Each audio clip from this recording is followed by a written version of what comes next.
तो एक अपराध में आप मुआवजा दीजिएगा और दूसरे तरह के कंप्लेन केस में मुआवजा नहीं दीजिएगा, यह किसी भी दृष्टिकोण से उचित नहीं है। अगर महिलाएं चली जाएं तो उनके बोलचाल का भाव भंगिमा, मुस्कुराना, व्यंग की तरह करना, इसलिए और ह्यूमिलिएशन होता है। इस मामले में सरकार का स्टैंड है कि हम केवल एफआईआर वाले में ही मुआवजा देंगे। तो बहुत सी महिलाएं पसंद करती हैं कोर्ट में जाके अपनी जो बात है वह किसी वकील के द्वारा कंप्लेन करती हैं। आज हम एक अत्यंत ही महत्वपूर्ण विषय पर यह प्रेस कॉन्फ्रेंस कर रहे हैं। पूरे हिंदुस्तान में और ख़ासकर बिहार में एक कानून है, schedule caste and schedule tribe prevention of atrocities act, जिसके तहत इसके कुछ प्रावधानों में ऐसी व्यवस्था की गई है कि दलित के खिलाफ कोई अपराध होता है, उस अपराध में महिलाओं के साथ भी उनकी प्रॉपर्टी से बेदखल करना, मॉलेस्टेशन हो, बलात्कार हो या दूसरे तरह की बातें भी जो हैं, तो इन सब चीज़ों के लिए इस बात को देखते हुए कि समाज के सबसे नीचे तबके के लोग सामाजिक और आर्थिक रूप से हैं, इसीलिए व्यवस्था किया गया है कि उनको मुआवजा दिया जाए। मुआवजा का सवाल यह 1 लाख से 8 लाख विभिन्न तरह के अपराधों में होता है। अभी एक बिहार में नई समस्या उठ गई है, इसके बावजूद कि फौजदारी कानून में कोर्ट कचहरी 3 आधार पर आगे बढ़ता है, मुकदमे को लेता है या इसको टेक्निकली संज्ञान करते हैं।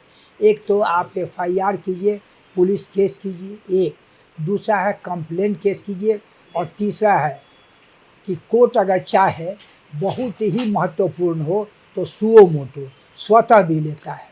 जहाँ तक सवाल है एफआईआर का, तो बिहार ही नहीं पूरे हिंदुस्तान में अभी मुजफ्फरपुर की घटना ताज़ा उदाहरण है। देखा जाता है कि महिलाएं या गरीब तबके के दलित जो जाते हैं थाना में, तो थाना वाले एफआईआर नहीं दर्ज करते हैं, परेशान करते हैं।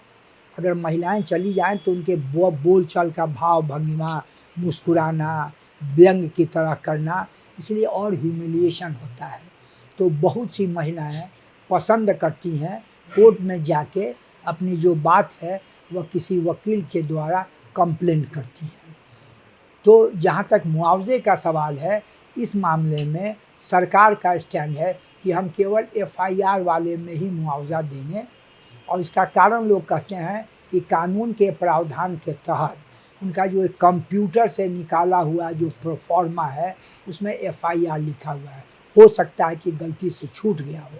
हम लोगों का कहना है कि अपराध को कोर्ट के सामने एफआईआर के द्वारा लाया जाए या कंप्लेंट के द्वारा लाया। अपराध होता है, कैसे कोर्ट इस पर विचार करेगा, इसके 3 अलग अलग तरीके हैं। अपराध तो है, तो एक अपराध में आप मुआवजा दीजिएगा और दूसरे तरह के कंप्लेंट केस में मुआवजा नहीं दीजिएगा, यह किसी भी दृष्टिकोण से उचित नहीं है।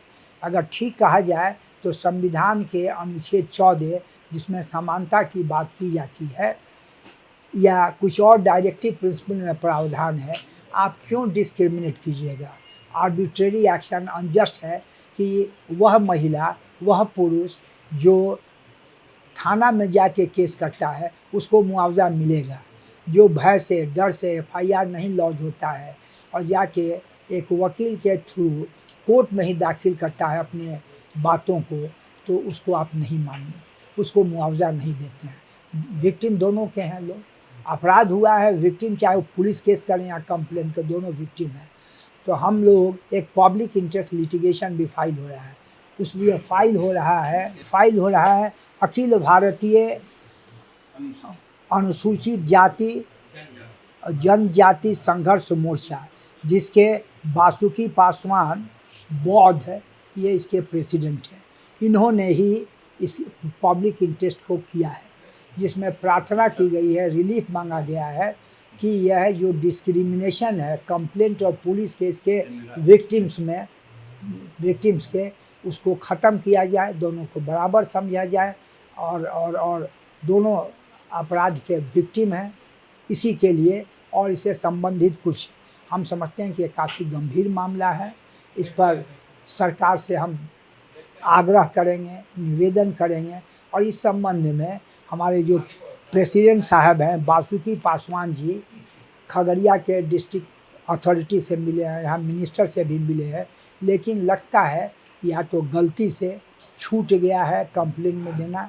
तो अगर ये है तो सरकार दलिया लार्ज हार्टेडनेस दिख रहा है, दिल दरिया के अपना खोल के इस बार खासकर जब दलितों पर अपराधों की संख्या बढ़ रही है, महिलाओं पर बहुत हर तरह के अपराध किए जा रहे हैं, तो बहुत ज़रूरी है सरकार तुरंत, हम तो चाहेंगे ऑर्डिनेंस निकाल के तुरंत एक चाहे वो अपराध को कोर्ट के माध्यम, कोर्ट के सम्मुख किसी तरह लाया जाए, मुआवजा के वे लोग भी हकदार हैं, यह अति आवश्यक है। जो रेप विक्टिम है उनके लिए मुआवजे की बात कही कि एफआईआर उन्होंने करवाया है तो उनको मुआवजा मिलेगा, नहीं तो नहीं मिलेगा, तो ये प्रावधान पहले से है या फिर इसमें बदलाव हुए हैं?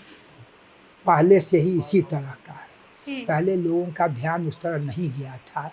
अब जो दलित समुदाय के पब्लिक स्पिरिटेड लोग हैं, सोशल एक्टिविस्ट हैं, उन्होंने देखा कि बहुत से महिलाओं को, दलित महिलाओं को अपराध की शिकार तो होती है, उनको नहीं मिल रहा है और कंप्लेंट जो करती इसी आधार पर, तो देखा गया कि बहुत केसेज इस तरह के हो रहे हैं।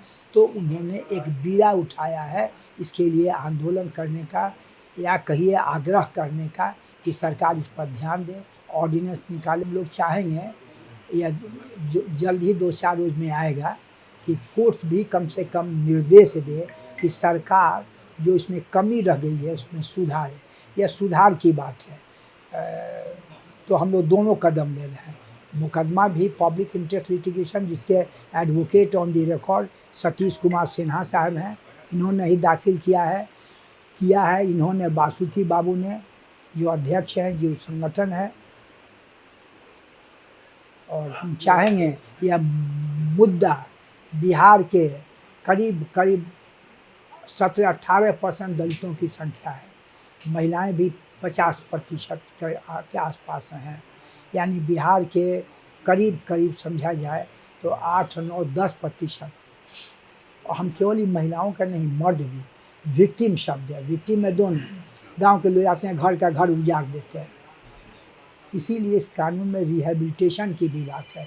घर उजाड़ते हैं तो घर मुआवजा दीजिए, घर बनवाइए, या और पैसे के मामले में 1 लाख से 8 लाख दिया जाता है। तो डिस्क्रिमिनेशन नहीं हो, दो तरह की बात नहीं हो। अपराध है, चाहे वो पुलिस के थ्रू जाए कोर्ट में, कंप्लेंट के थ्रू जाए, या बहुत मान लीजिए गैंग रेप होता है, कोर्ट हाई कोर्ट कॉग्निजेंस लेता है, तो क्या सरकार ये स्टैंड लेगी कि ये कोर्ट के से हुआ, कोर्ट ने संज्ञान लिया है इसीलिए एफआईआर नहीं है? यह अत्यंत ही एक टेक्निकल व्यू है। टेक्निकल व्यू नहीं लेके सब्सटेंशियल जस्टिस का व्यू लेके सरकार को जो भी उचित जैसे हो तुरंत इसमें सुधार लाए, हमारा यही आग्रह है। आज ये प्रेस कॉन्फ्रेंस का ही उद्देश्य है।